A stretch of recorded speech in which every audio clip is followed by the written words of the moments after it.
muallim o'rindaydi.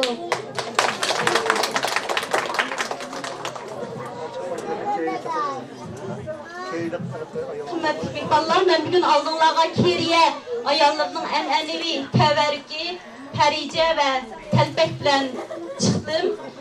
Bu yakta kızgarlık bir rivayet varken şu yakta bıldırımızga sözlep belgim geldi. Bu perice tarihinin uzunluğu, nefisligi hem özgüçülüğü bilen kişilerini celip kelmekte. Bu pericinin tarihi menbelerine ait mi her xil qarashlar barkan. Ba'zilar buni quyosh aqidasining mahsuli deb qaraydigan. Yani ba'zilar buni shaman dinidan qolgan odatlarning ta'siridan shakllangan deb qaraydigan. Yani ba'zilar bu Keriyaninki ham strategik o'rni tarixdagi Ipak yo'ldagi bir tugun bo'lishdek alaylik qarab buni balkim Budda rohiblarining chechini turmallab ilishidan kelib chiqqan, shuningdan mustalbak shakllangan deb qaraydigan qarashlar bor ekan. Bu perijininki maydasida bir tarafiga 7 taldan 14 tal jiyak tutilgan. Buni xo'tan tarafda tag'oq deydi ekan.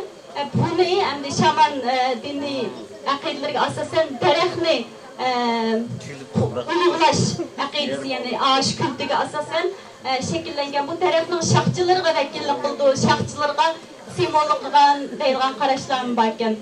Yana ba'zi tadqiqotchilar buni bu ayollarning islom dinida yuzini roman bilan intishidan keyin shakllangan. Shunga bu parija va talpak islom dini, Uyg'urlar islom dinini qabul qilgandan keyin ondan shakllangan deydigan har xil qarashlar bor ekan.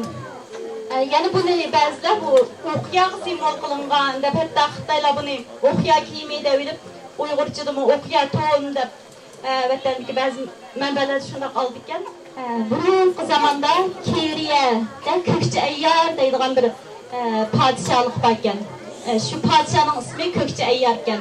U podshohning nihoyat go'zal ham chivar, aqlli bir qizi bor ekan.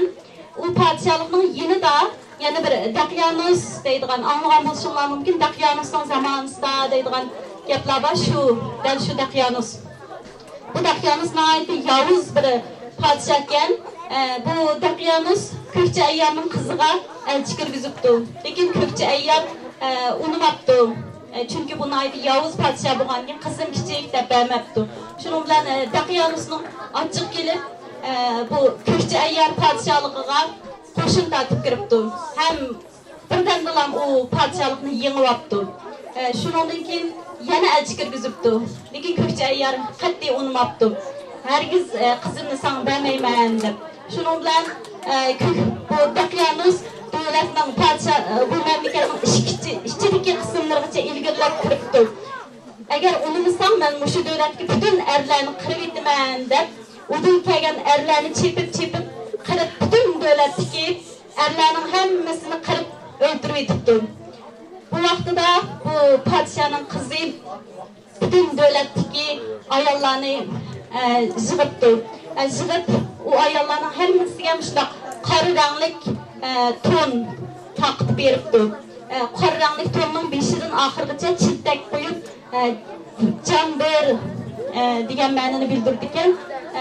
Chittak tutibdi. Ana lekin u ayollarga bir to'n tikib berib, shu to'nninki maydasiga 9 taldan tag'oq qilib, ikki tarafiga 18 taldan shuni kiygizib, bu ayollarga jang mahoratlarini o'rgatib, ayollar bilan Daqyanusning askarlari jangga tushibdi.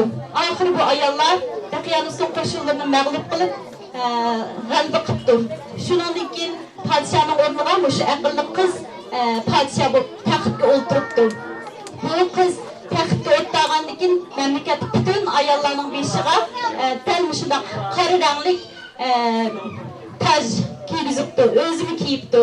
Andan keyin butun mamlakatdagi ayollarga bir to'n taqib beribdi, kiyishni buyruq tushiribdi va u to'nning maydasida 9 taldan ashunda tag'oq bor ekan.